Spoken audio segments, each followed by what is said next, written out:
Throughout my career, I've had side hustles, some of which have turned into real businesses. But first and foremost, I'm a serial technology entrepreneur. In the creator space, we hear plenty of advice on how to hustle harder and why you can sleep when you're dead. On this show, we ask new questions in hopes of getting new answers. Questions like, how can small businesses work smarter? How do you achieve balance between work and family? How can we redefine success in our businesses so that we don't burn out after year 3? Every week, I sit down with business founders at various stages of their side hustle to small business journey. These entrepreneurs are pushing the envelope while keeping their values. Keep listening for conversation, context, and camaraderie.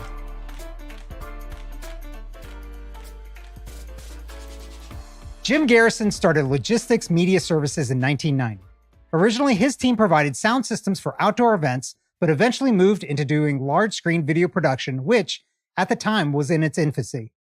Since founding his company 32 years ago, Logistics has produced events that included presidents of the United States and countless celebrities.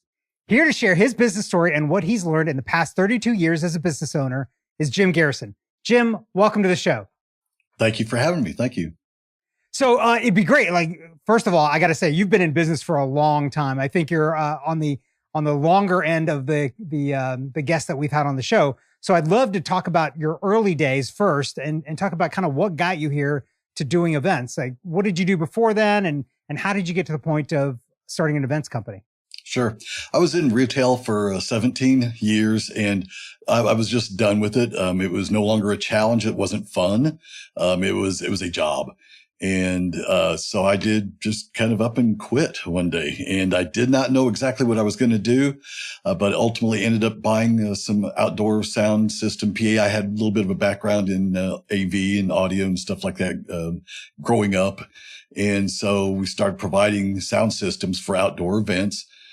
And once again, this is back in 90. And so projection, computers, in some cases didn't even exist. In many cases were in their infancy. So the good thing about it is, as you mentioned, when I was younger, 32 years ago, I got to learn with everyone else. As those systems came online, the technology advanced, I got to learn with everyone else. So I lucked out in that regard. I fell into it. So there's that. So, okay, let me make sure I understand this. So when you went into work and quit, you had no idea what you were going to do next. That's correct. Yep. Okay. So how I remember I called my supervisor and I said, I'm done. And he goes, I'll be right there. And this is 6 o'clock. This is 6 o'clock in the morning too, by the way. And I told him, I said, you know what? I'm going to wake up tomorrow and it's going to be 20 years from now and I will be not happy. And I said, I'm done.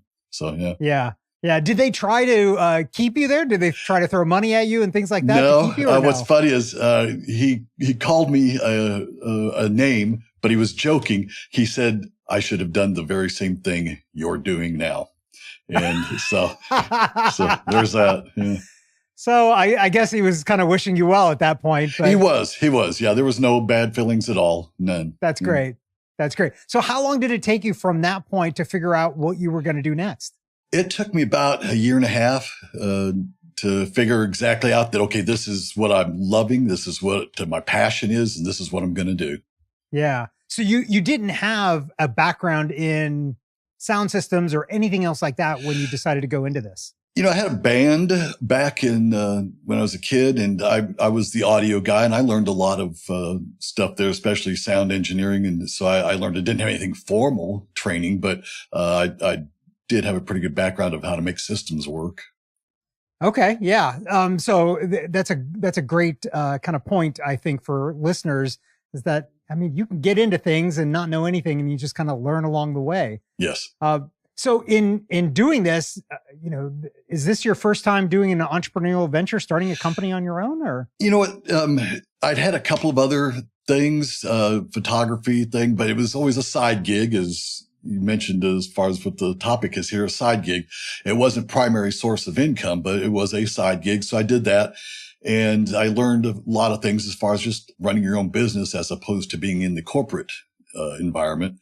But as far as logistics media, this was not designed to be a side gig. This was going to be primary income. And so failure was not an option. So So did you have, like, in your family, was there any examples of entrepreneurs, anybody else in the family that you got to see do this kind of thing? That's a really good question. My immediate family, no one. But I look back to both of my grandfathers, and both of those guys were entrepreneurs in the purest sense.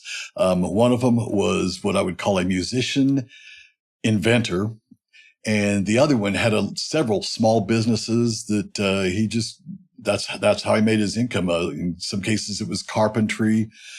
He had believe it or not, a saw sharpening business, a hand saw. And it's like you couldn't go buy these tools. You had to keep them sharp and keep using them because it cost too much to keep buying. So he made a lot of money off of sharpening saws. There were no power tools, by the way, back then. So there was that. So. That's so interesting. So going into this, then, so did you have a background in business and like understanding like how to set up everything? Like, how did you figure some of that stuff out? So I barely squeaked through high school. Okay. so I actually had a scholarship available to me for music. And I thought, what am I going to do with that? And so I didn't go to college at all. I went to work. And the one big takeaway from retail and the business that I was in there was payroll. You had to learn that. So you got a pretty good exposure to running a business, even though it wasn't yours. You certainly were exposed to all that stuff. I think my biggest thing was, without a doubt, learning customer service. And that's what it's all about, period. Yeah. Yeah. So let's talk about your customers and your client base. So you're starting basically coming into this industry, even though it's a nascent industry and there's not much going on yet. But you're coming into this industry. You don't have any clients. How do you find your first clients and how do you build your customer base? So this is funny. The biggest event I did with the audio system was it was a charity fundraiser thing. And they were going to be having a big, gigantic sponsor dinner. And some of the sponsors at this dinner were going to be companies like HP, Accenture, Bank of America, things like that.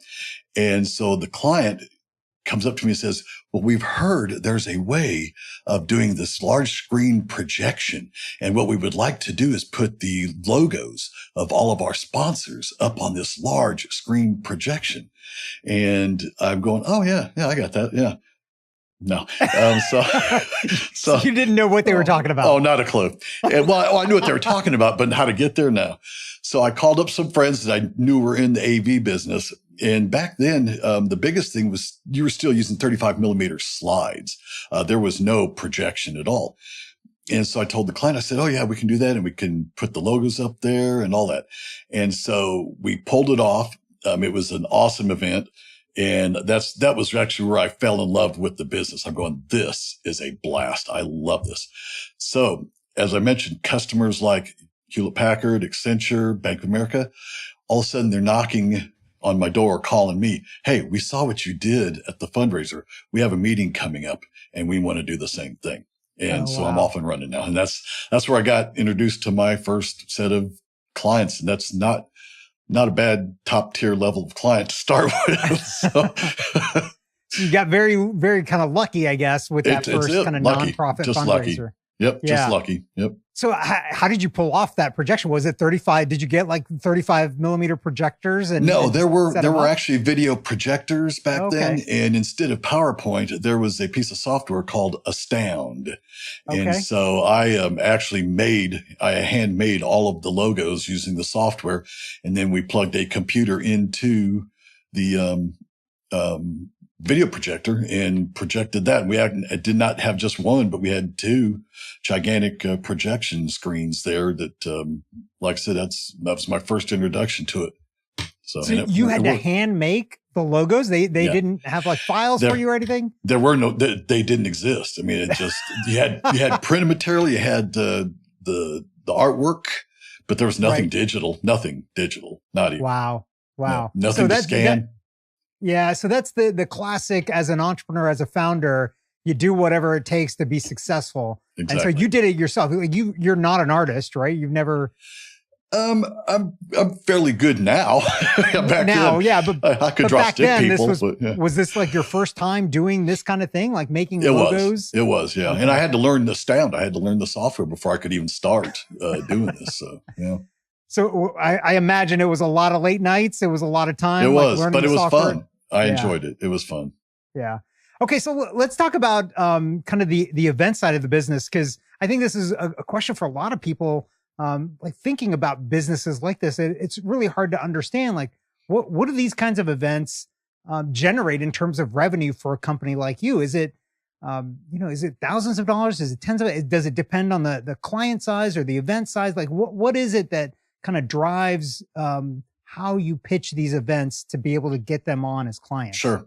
The first thing is going to be location. Where's it going to be? That's going to be a big budget factor right there. The other thing will be the size of the group. A lot of our meetings are 500,000, 2,000 people. So those are pretty big size budgets there. Yeah, a budget for just the AV. Just the AV. I'm not talking about flying them there, getting them there, feeding them, hotel, none of that. I'm just AV, whatever's in that ballroom or convention center. Those budgets are easily 150,000 to $250,000, and sometimes quickly approaching seven figures. Just depends on the group and how many days and how large of a group it is. Right. Right. So looking back on your career, I like obviously now 32 years into it, you've kind of figured out, how to price it right and everything. Thinking back to the beginning, how did you figure it out in the early days of how to price these things? And looking back on it, were you doing it wrong? No, what was funny is I nailed it. I look back and I'm going, how did I do that? But it was funny because after a while, you kind of get an idea of what stuff costs. I know what a technician costs. I know what renting the sound system costs. I know what renting this stuff costs. So you can put a budget together pretty quick. And I was certainly not used to seeing those kinds of numbers just coming out of the retail. I'm going like, this is not a $5 item here. And I remember, providing my first quote to one of my clients. And in my head, I'm going, there is no way they're going to pay this. There's just no way. And Right. I kind of slided across the table and they're going, oh, okay, well, that's better than we thought. I'm going, geez. All right. So did that make you feel like, oh man, I underpriced this? You know what? No, the fact that, you could always make that adjustment next time for the next client, but Right. for this time, all I wanted to do is I wanted the gig, I wanted the job, Yeah. and I wanted to be ballpark. I wanted to be competitive. So at this point, I just wanted the job. I just wanted to do it and pull it off and put one more job under my belt. So, Yeah. Yeah. That's great. So let's talk about the job in general and like what it impacts you as, because you are in a high stress job, right? These things, like all the things have to go right. And one thing goes wrong, it's noticeable. Like everybody sees it and everybody's wondering about, like who's running this thing? So how do you manage the stress of not just running the business, but also of the events themselves? Because there's really two sides of this, because you're the founder and owner of the business, and you've got to make sure that you've got enough revenue to pay everybody and, keep everything going. But then when you actually get to the event itself, like you got to make sure everything goes right. And if anything goes wrong, you got to make sure nobody notices that it went wrong. Right. And that's the best question of all time. It really is. And that's all about live events. This is live TV. There's no do-overs. You don't get to walk out on stage and say, you know what? We're going to start this PowerPoint over again. And so everybody sit back and you can't do that. That doesn't happen. So you are 100% right. There is a certain degree of stress. I thrive on it. It's fun. But if you're prepared, if you've got the most brilliant technicians surrounding you, that helps a lot. In the AV business, the biggest thing you can do is redundancy. You don't have just one backup. You've got two backups. And so if you've got a projector standing by, you got two projectors standing by, already dialed in, ready to go if there's a problem. And you don't want, because if something goes wrong, they're all looking back like, what's going on back there? So, redundancy is the big thing. And then you're just starting out with the right folks, the right techs. The technicians that I work with, they are unbelievable. A lot of them are Emmy winners in audio, Grammy winners in different things. A lot of them have degrees in engineering for video production. I mean, they're all brilliant. This is funny. I am not qualified to work for me. So I'm not joking. So in the beginning of the business, I started out as a tech. And that's where I kind of inserted myself into the event. And now I'm pretty much a producer. That's what I do. I'm the guy back on the tech deck, the tech table, that's got the headphones on and say, roll video. Let's do this. Bring him out here. Where are we at on PowerPoint? I'm the one doing all the talking to the whole crew and the meetings taking place. So that's kind of where I fit in now as a producer as opposed to technician.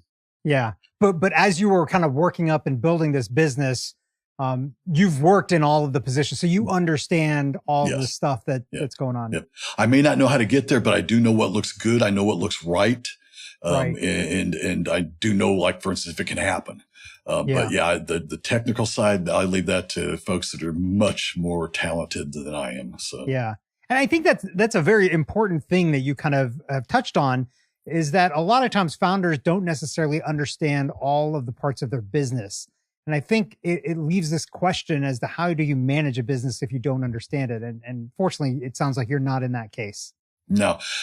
What's funny is everybody says, well, do you read at all? You know, they're usually talking books or whatever. And I go, yeah, I read manuals. I read stuff. How does things work? I do. I just keep training myself in that regard. I do not get complacent. In the AV world, technology changes dramatically every 6 months. And that's no joke. Every 6 months, you've got to stay up with it. So, as you pointed out, I'm probably a little bit more senior than a lot of folks. And so the expectation is you better know your stuff, because, you know, maybe a youngster may be passing you up and nope, that's not going to happen. He's going to have to run to keep up. So, yeah. So let's kind of extend this conversation into balancing stress and the demands of all that you're doing and family life, as well as travel, I think, is in this too. It sounds like your team travels to events all over the place, and that's a lot of time away from home. So how do you balance all of those things and make sure that, you know, life isn't just all work? Sure. That evolved into where I am now as far as that perfect balance. Initially, you're just immersed in working and making this business a success. So that's how that is. But now in my golden years, I kind of get to pick and choose the events. The ones that I know were going to be a good fit with the client. So at this stage, and probably for the last 10, 15 years, I have what I consider to be the perfect balance. 1/3 business, 1/3 recreation, 1/3 family, and not in that order. But I do think that I've got perfect balance. And what's funny is I do protect each and every one of those 30%, 33% with everything I can. It's like I do not, if I'm focused on business, I'm focused on business. If I'm focused on travel or recreation, I am. And same thing with family. I do not let anything interrupt. So yeah. So you're 32 years into this business now from when you started. How long did it take you to actually get to that point? It probably took about 10 years. I will have to say that after 2 years in the business, I could actually breathe a sigh of relief. I think for maybe a young entrepreneur, I know for the first 2 years, I saved every penny. I did not live just within my means. I lived way within my means. I mean, especially in the event business, you don't have like a paycheck coming in every week. It's not like you've got a retail store where somebody's coming in and I'll make about $1,000 a day or whatever. You don't know. And so I saved everything. And so after 2 years, I'm going, okay, I got this now. And then you can start, lightening up a little bit. But I think 10 years is probably about what it took for me to get comfortable and to start slicing up that time with family, business, and recreation. Yeah. Looking back on your history now, is there anything that you did or has happened that you look back and wish like, oh, I wish I'd done that differently, or if I thought about it differently, you know, I'd be in a different place now than I am? I think everybody has those feelings. And I guess if I really looked at it, I would, but I love where the business is right now. I love where I am right now. And if I were to go back and change something, it would change the outcome as far as where I am right now. I think you have to go through all of that crap and all the mistakes and all the bad choices and you have to go through all of that, to get to where you are now. And I do like where I am now. So, yeah, I might have at the time wished I could have changed it. Looking back in a rearview mirror, I'm fine. I'm glad the way it all played out. Yeah. So let's look in the other direction then, through the front windshield. Like, where do you think you want to have the business be at some point in the future? 10 years, let's call it. I don't know. I don't know how long you intend to keep running this too. That's funny because there's that old saying about if you love what you do, you'll never work a day in your life. And that's so true. And if I've learned that, I think in my 20s, there's no way I would believe that. I didn't think, as anybody, how could you love your job that much? Really, it doesn't make sense. And I do. I love it. It is the most fun of all time. I don't see retirement, through the windshield at all. As long as I've got energy and a breath in me, I'll keep doing this. As long as clients still hire me too. So there's that. That's the important part. Yeah. Yeah. It's kind of. Yeah. So where do you see the business being then in 10 years? Do you see it growing? Do you see it more events or that same third? Yeah. I see it still being the third. We still get new clients. And as we get new ones, old ones roll off. For instance, there may be an event planner with one of our big clients and they retire. And so then they've got a new person doing the events used to be a client. And then they go find another AV company. And that's just the nature of the business. So, as we get new clients, some of them roll off because of, turnover, some of the event planners retiring. So I see the dynamics of, that's still being the same, but just different clients maybe down the road. Yeah. So let's change gears a little bit. In running this business, you've been obviously doing it for quite some time and you've probably adapted over time. Is there any technology or apps or systems or services that you would recommend to listeners if they wanted to run an events business or even if they wanted to run a general kind of business, something that has really helped you manage the business in a better way than you could have done on your own? Sure. What's funny in the especially the AV business, they've got some schools that you can go to, trade schools. I'm not a fan. I think, plus you're paying for it. I think, if you wanted to learn something about AV, there's plenty of production companies that are gigantic. And especially right now, they're looking for people and you can come in and not know a single thing. They'll train you. They will train you and you'll make a living doing it. And then you'll have exposure to all the different systems. Find out which one you like. Are you an AV person? Are you an audio guy? Do you like projection? You'll get exposed to all that and that'll help you figure out. But the best part is you'll get paid for that. You don't have to go to a school and pay for that experience just to come out with something that's perhaps not useful. Yeah. So. Yeah. What about in terms of running your business itself? Is there anything that you absolutely rely on that helps you manage kind of the day to day? Cell phone. Okay. Super important to be in touch with your clients. No joke. Yeah. There is not one individual tool. It just really isn't. I pick up that phone and I talk directly to the clients. They call me. They know they can get me. They know. Every client of mine, I think if you ask them, are probably convinced that they are my only client. And because I do, I just take care of business. I just do. I think it's so important. And they know that if they need something, I'll drop whatever's going on and I'm there. So I don't think there's necessarily tools that will ever replace just good customer service. Yeah. So you've seen now hundreds, thousands of presentations. Let's give our listeners a little bit of advice. Like, what have you seen that people should and should not do when they're up on the podium? Like, what are some pieces of advice here? That's a good question. And, they've got that survey that's, they ask people. So what's the thing you fear the most? And it's always going to be public speaking. Right. And then death is right after that. So it's better to be in the casket than giving the eulogy. Yeah, no kidding on that. Yeah. But I think if you're a presenter, I think knowing your presentation, a lot of folks they think, well, I've done this and I'll go out there and I'll just look at my teleprompter and I'll do this. And you got to practice it. You just have to, and you got to get really good and comfortable with it. There's nothing that's ever going to replace just rehearsing. As much as not tooting my own horn, but you do have to have the right AV company, because you do have to be able to walk out on that stage with some degree of confidence that everything is going to work. If you're walking out on that stage and you go, I don't have much confidence here that I'm going to be able to advance my PowerPoint, or my mic isn't working well here. Crap, and then all of a sudden you're messed up in the head, and so then all of a sudden you got a problem out there. So yeah, you distracted yourself with that. Yeah. Have you ever had to deal with presenters or anybody that are like skittish about getting onto stage? Like, have you had to like coax them onto stage? Like, what do you do in those situations? Yes. To make sure that they can have their best foot forward? Yes.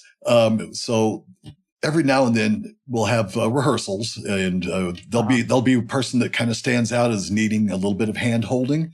Right. And that's where I come in. I'll go over to him and I say, hey, let's try this one again.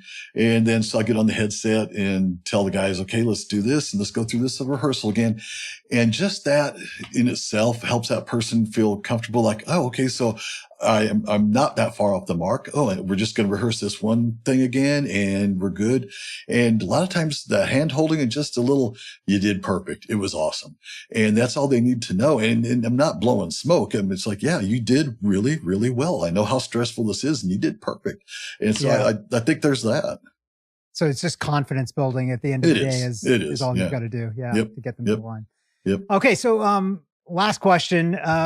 What would you tell somebody that's thinking about taking this leap, quitting their job of 17 years or whatever it is, taking the leap into either a side hustle or a full-time business? What advice would you give somebody like that? Don't be afraid. Just do it. I see so many folks that would like to, and I guarantee you it is scary. There is no question about it. But the rewards, the funness, if that's a word, is just the biggest payoff of all time. Don't be afraid. Just try it.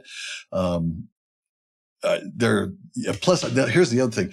I look at some of the folks that I did kind of surround myself with that did do the very same thing, and they were entrepreneurs. Their business ended up being a success. They're smart people, but I don't consider them to be any smarter than the average person. So it's not like they've got this fountain of intelligence going on. And so that would be my advice. Folks, don't be afraid. Do your homework. Be disciplined. Go to work. You can't lay in bed all day. I get up at 6 o'clock every morning, and I have for 32 years. I get up. It's time to go to work, and I do. So if you're going to do it right. Do your homework, and don't be afraid to visit with competitors. Cause it's funny, cause even though there's lots of competition in the AV business, we are all in the same industry, the same circle, and it's fun sharing stories. And then that way I find out, oh, so it's not just me. so this exists everywhere. So there's so many different resources you can get a hold of out there. So, but yeah, and you asked about what if I could change something. I would have started earlier. So there's that. Yeah. That seems like a common one for most people. Jim, this has been great. Where can our listeners find and connect with you in case they have AV needs that they need? Sure. Logisticsmedia.com. That's LOGISTIX media.com. And that's a website. And then on Instagram, it's pretty easy. Logistics Media on Instagram, and same thing for Facebook, Logistics Media. Awesome. Thanks for coming on, Jim. Well, thank you so much. Thank you for listening to this week's episode of the Side Hustle to Small Business podcast, powered by Hiscox. To learn more about how Hiscox can help protect your small business through intelligent insurance solutions, visit hiscox.com. That's HISCOX.com. And if you have a story you want to hear on this podcast, please visit hiscox.com/stories. patreon.com/share your story. I'm your host, Sanjay Parekh. You can find me on Twitter at Sanjay, that's Sanjay, or on my website at sanjayparekh.com.